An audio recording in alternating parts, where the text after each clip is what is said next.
Now, what I like to do, I move really freely when I'm doing this work, so I let the dog's movement determine where I go.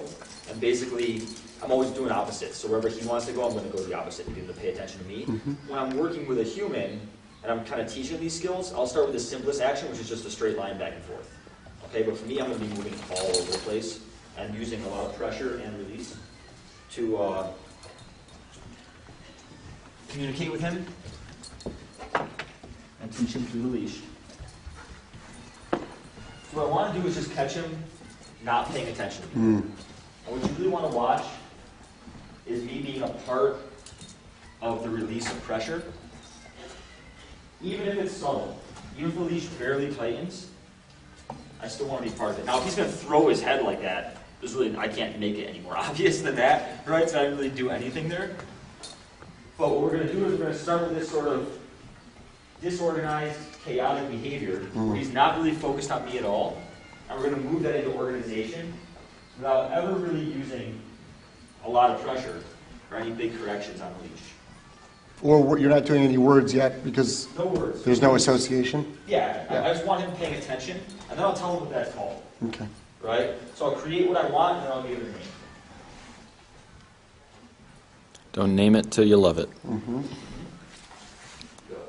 I think that's one of the things that we identify a word too soon to it, but the dog doesn't do it, then heel means, bark at other dogs. So it's lots of things. Yeah.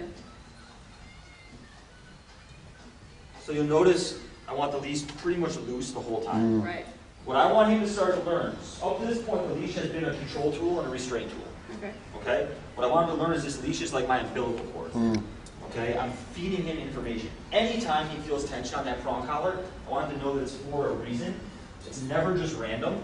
Okay. It's always meaningful. It's my way of communicating with him and telling him what I need him to be doing. So the pressure on the collar is to motivate him. Yep. Okay? It's mildly annoying. The pressure on the collar is to motivate him. The release of the pressure is to educate him. Okay? It tells him when he's doing the right thing. So the moment he gives and turns with me, I want to say, great job. And I say that by relieving that pressure. That's the reinforcement.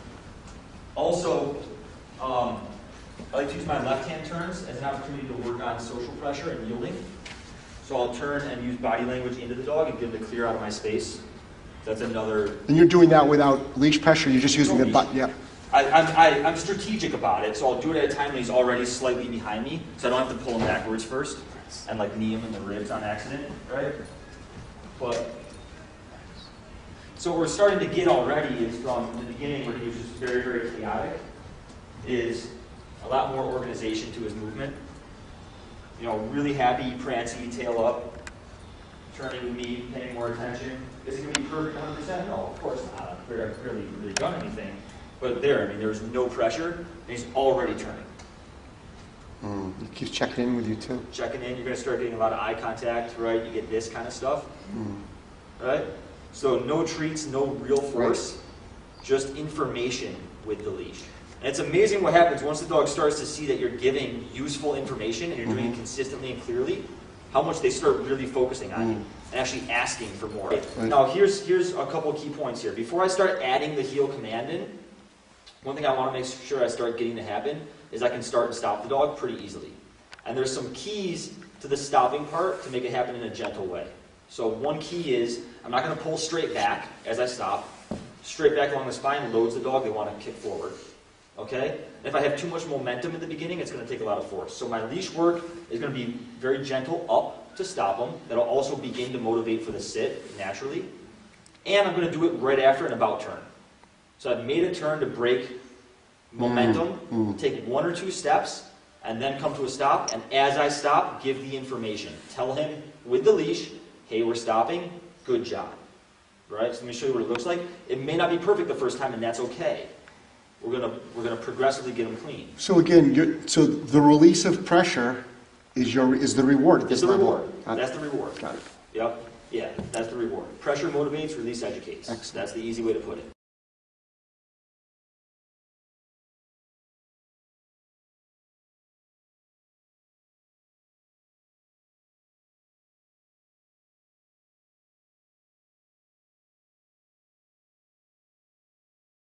right? So right off the bat, now I can tell him heel right now before I start moving. And that's the way I do it. Anytime I'm going to start moving, I tell the dog heel. I don't tell him anything when I turn. I don't tell him anything when I stop.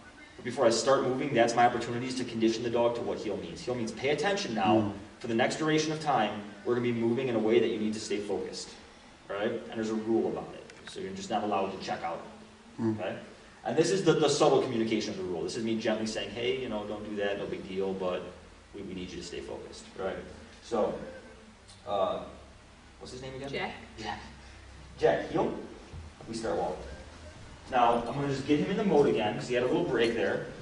So I'll do some turns. Again, look at how his attitude perks right up. With that clear reinforcement, that is a reinforcement. That is a reward when you release that pressure. He perks right up with it. Right? Now, after I turn a couple steps, very subtle on the leash, but it gives him the information, and we already start getting the sit, which we ultimately are going to want. I'm not telling him sit yet. And what did he do immediately? He looked at me. What's next? Right? And then, Jack, heel, pressure, release. He doesn't move with me, a little bit of pressure, release right away. The hardest pressure to do is when you're moving forward and the dog is lagging, and you want to use a little bit of leash pressure to speed him up. That's where you really have to be sensitive to the dog, because it's harder to feel when he's actually saying, okay, I'm going to go a little faster. Well, he's already moving forward. So that's where you really have to feel the dog with a lot of sensitivity. Heel. So now, heel. My first step, again, that's pressure and weight. Right? I'm not going to force him. I don't want him to ever feel forced. My first step is to make sure he's just cool with this thing. Some dogs are nervous about it. Just see if I can have him walk over it. Not going to force him over it. Let him sniff it. Let him just check it out. And get him really comfortable with that. He's not allowed to cross behind me. I just turn the other way. Okay.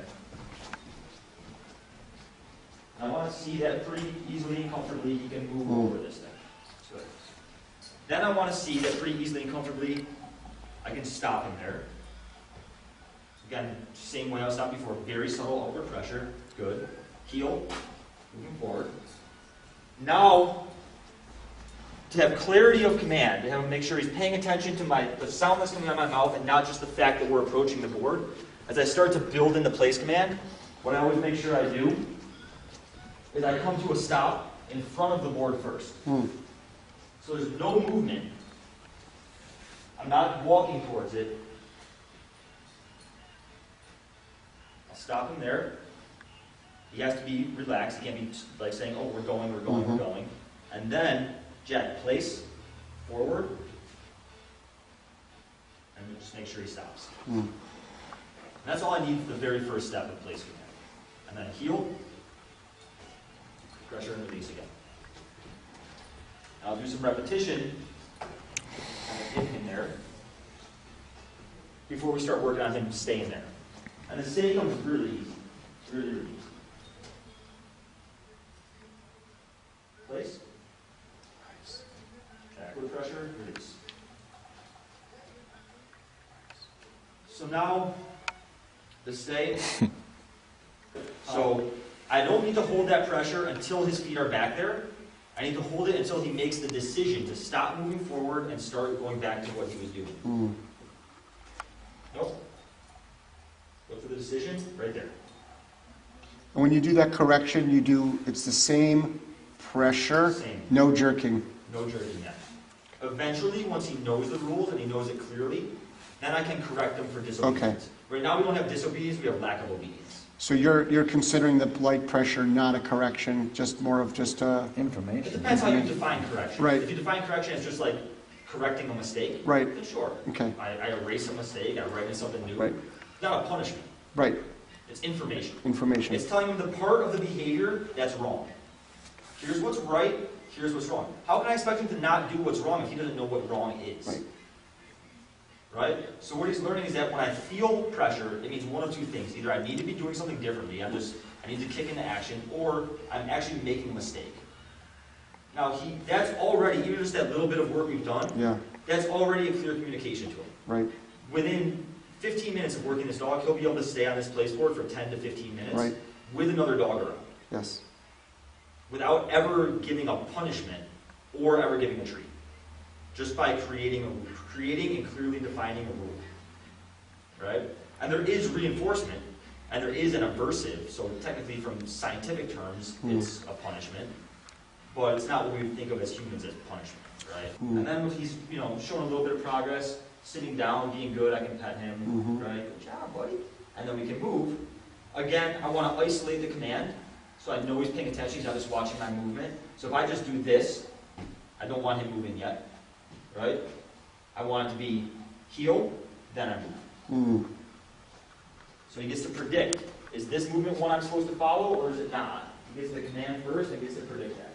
So now if I've worked him for a while, and he's done a good job, I can actually give him a real break. Check, break. And then that's usually when I want to establish a little bit more rapport with the dog, get down to their level. Nice. I don't need to get in their face all the No, time. you don't. You know, but let him come over and just check me out, get to know me a little bit better.